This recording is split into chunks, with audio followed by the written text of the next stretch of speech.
Mauro Nascimento e vamos iniciar nossas aulas online para essa galera aí que está de quarentena, né? Hoje nós vamos ter a nossa primeira aula que trata-se da sintaxe do período simples, ok?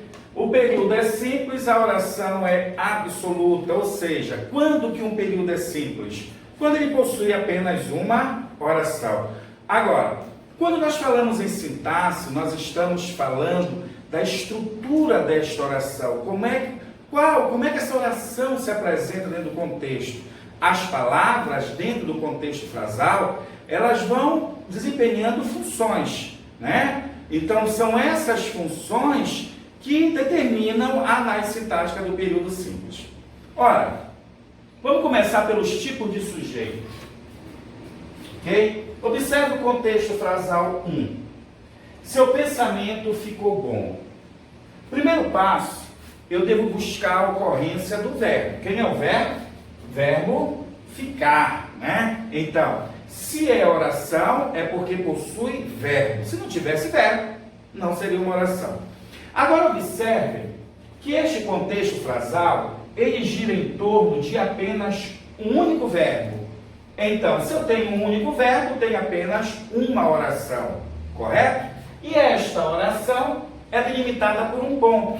Se eu tenho ponto, eu tenho período. O que é o período? É qualquer oração que tem um ponto. Neste caso, este período é feito por apenas um verbo, uma oração. Daí ser chamado de período simples. Ora, o coração de um período é sempre o verbo. Então, vamos observar que o verbo ficou bom. O que é que ficou bom? O seu pensamento. Perceba que o termo que se refere a este verbo é a expressão seu pensamento. Um elemento, apenas um elemento, estou diante de um sujeito simples. Beleza? Muito bem. Seu amor e a paixão serão decisivos. Qual é o primeiro passo? Corro logo para o verbo. Serão decisivos. O que é que serão decisivos? Seu amor e a paixão.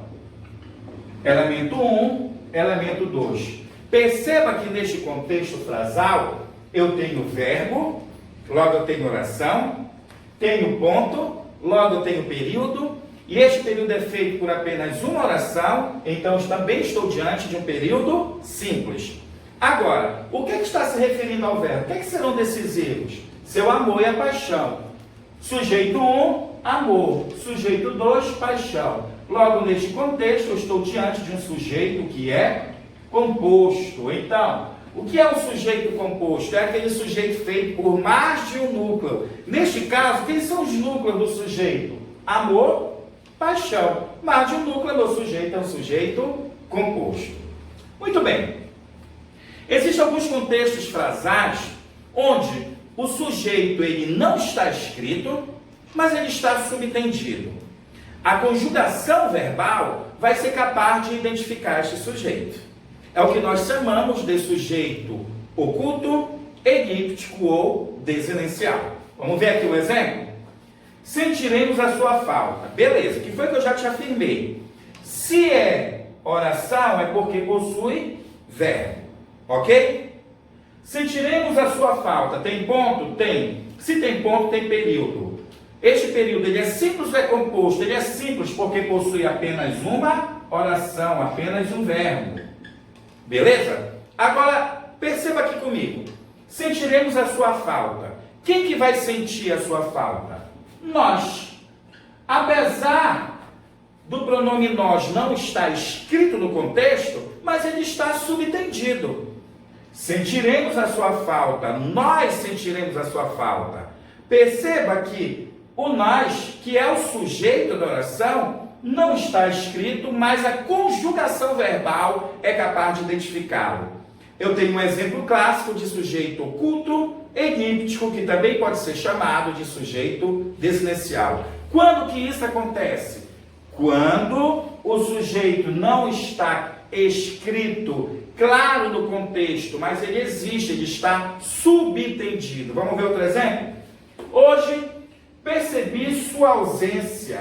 Ora, quem que percebeu sua ausência? Eu. Apesar do eu não estar escrito, mas está subentendido. Eu tenho mais um exemplo clássico de sujeito oculto, elíptico, que também pode ser chamado de desinencial. Observe que cada ocorrência do contexto frasal tem a sua característica. Essas características é que vão indicar de que tipo de sujeito eu estou falando do contexto.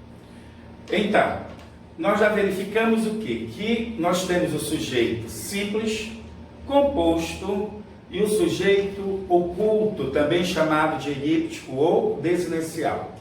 Neste caso aqui, observe que nós temos. Necessita-se de operários, né? Ora, o primeiro passo que você deve pensar é o seguinte, semanticamente, na ideia, vamos na ideia. Quando eu digo necessita-se de operários, você sabe quem necessita? Não. Então você já verifica aí a impossibilidade de identificar esse sujeito. Agora, vamos mais além. Neste contexto, quando eu digo necessita-se de empregado, de operários, tem o verbo necessitar. Quem necessita, necessita de alguém ou de alguma coisa, né? Este verbo transita de forma indireta, necessita-se de quê? E de que se necessita? Necessita-se de operários. Perceba que este verbo necessitar, para se interligar ao seu complemento operários, ele obrigatoriamente vem com apoio de uma preposição. O que isso quer dizer? Que este verbo se interliga com o apoio de uma barreira. Então, ele transita de forma indireta. Ora, toda vez que eu tiver palavra ser acompanhando o verbo transitivo indireto, este ser tem a função de índice, de indeterminação do sujeito. Beleza? Então vamos lá, recordando aqui, ó. Verbo transitivo indireto acompanhado da palavra ser. Toda vez que eu tiver o verbo transitivo indireto acompanhado da palavra ser, este ser irá funcionar como o quê?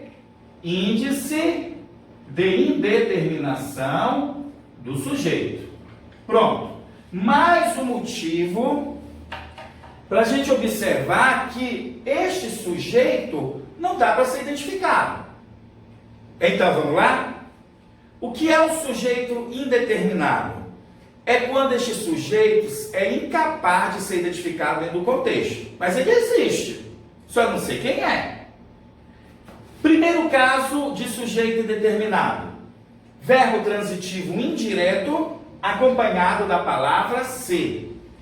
Toda vez que o ser estiver diante do verbo transitivo indireto, este ser é um índice de indeterminação do sujeito. Necessita-se de operários. Que tipo de sujeito tem aqui? Sujeito indeterminado. Beleza? Mas o sujeito indeterminado também pode acontecer com verbos intransitivos. Olha só. Vive-se bem aqui. Vive, verbo intransitivo, acompanhado da palavra ser. O ser também é um índice de indeterminação do sujeito. Então aqui nós temos o segundo caso, ó, vive-se, vive, né? Verbo intransitivo. Então nós temos aqui o segundo caso do sujeito indeterminado, beleza? Mas nós temos também um terceiro caso de sujeito indeterminado. É quando o verbo se apresenta na terceira pessoa do plural. Eu digo, falaram de você. Pronto. Falaram. Verbo na terceira pessoa do plural. Beleza? Sem ir para a gramática, você analisa somente o verbo, você já percebe que eu tenho um sujeito que é indeterminado. Falaram de você. Quem falou? Não sei. Mas, sustentado pela gramática padrão, você percebe que o verbo falar está na terceira pessoa do plural. E o sujeito não está escrito no contexto. Toda vez que eu tiver verbo na terceira pessoa do plural e o sujeito não está claro no contexto, eu também tenho a ocorrência de um sujeito indeterminado. Beleza? Muito bem, meus jovens, ó. Sujeito pode ser simples, composto, oculto, indeterminado. Mas existem algumas orações que não têm sujeito. Atenção, concurseiro. Questão pegadinha. As bancas adoram mexer com este tipo de situação. Olhem para cá. Aqui eu digo o seguinte. Havia chances de vitória. Verbo haver, dentro deste contexto frasal, está no sentido de existir. Toda vez que eu tiver o verbo haver no sentido de existir, ele é um verbo impessoal. E o que seria um verbo impessoal? O verbo que não tem pessoa, ele não tem um sujeito. Haver no sentido de existir. Havia chances de vitória. Toda vez que eu tiver o verbo haver no sentido de existir, este verbo é o quê? Um verbo impessoal. O que isso significa? Que ele não tem sujeito. Logo aqui eu tenho uma oração sem sujeito. Beleza? Primeiro caso de oração sem sujeito. Haver no sentido de existir. Faz décadas do ocorrido. Olha para cá, dá para definir um sujeito? Aí não tem, né? É uma oração que não tem sujeito. Mas qual é o macete? Verbo fazer, dando ideia de tempo. Toda vez que eu tiver o verbo fazer, dando ideia de tempo, também é uma oração sem sujeito. Trovejou bastante ontem. Atenção, não é oração, não é sintaxe do período. Eu não estou analisando a oração. Primeira coisa que eu vou é para cima de quem? Do verbo. Quem é o verbo? Trovejar. E este verbo está denotando o quê? Fenômenos da natureza. Ora, se eu tenho um verbo que denota fenômeno da natureza, eu também estou diante de um verbo impessoal. Se o verbo é impessoal, mais um exemplo clássico de oração sem sujeito. Fiquem espertos aí, hein, concurseiro. Oração sem sujeito funciona com verbos haver, no sentido de existir, fazer, dando ideia de tempo, e verbos que denotam fenômenos da natureza. Então, vamos lá? Olha aí os 5 tipos de sujeitos. Simples, apenas um núcleo. Composto, mais de um núcleo. Sujeito oculto, elíptico ou desinencial, aquele que o verbo denuncia quem é o sujeito. Sujeito indeterminado, que funciona com verbo na terceira pessoa do plural, ou verbos acompanhados da palavra ser. E o ser funciona como índice de determinação do sujeito. O ser, para ser índice, ele vai estar acompanhando o verbo transitivo indireto e o verbo intransitivo. E por último, nós temos quem? A oração sem sujeito, que vai funcionar apenas com verbos impessoais. Ok? Essa foi a nossa aula de hoje.